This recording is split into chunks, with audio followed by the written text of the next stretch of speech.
त्याच्या खाली आहे, त्याच्या खाली आहे. ती तशीच 2 कावल्या उचलायला त्या साईडला पिशवी लावा, नाही तर त्या साईडला तिकडे तोंड आहे. लाडू इकडे बाबांच्या वाटी आहे ती बसृती बाबा राम का साथ बघा साहित्य असेल तर हा दर्शन घ्या, बसली बघ सारखी बसली. काय आहे बो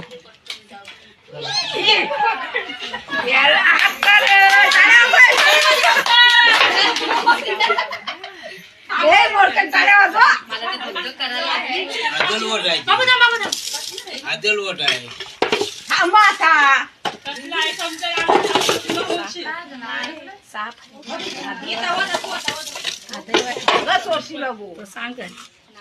कशी आहे आदल वोट आहे.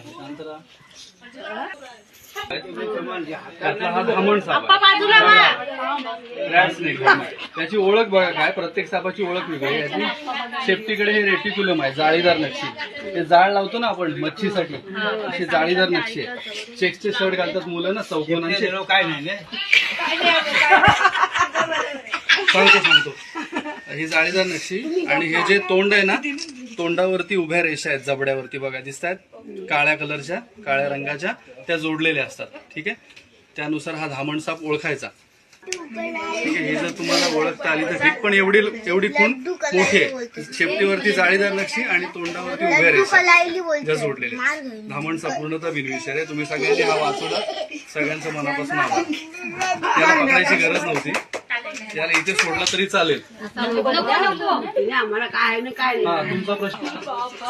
ठीक आहे, म्हणून अननेसेसरी सापाची मस्ती करू नका. साप आपल्यासाठी यम नाही, म्हणजे राक्षस नाही, आपल्यासाठी देव आहे. साप आहेत म्हणून आपण वाचतोय, नाही तर आपण वाचणार नाही. का सांगतोय तुम्हाला, सापाच्या विषापासून जरुरी अशी औषधं बनवली जातात. म्हणजे कॅन्सर माहिती तुम्हाला, आपल्या आजूबाजूला परिसरात भरपूर जणांना असेल, कोण कोणाला सांगत नाही मला कुठला आजार आहे, बरोबर.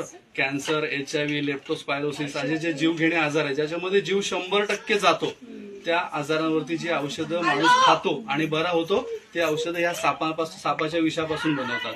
ठीक आहे, साप जर आपण भीतीपोटी मारले तर आपण तडफडून मरू, एवढं 100% निश्चित धरा.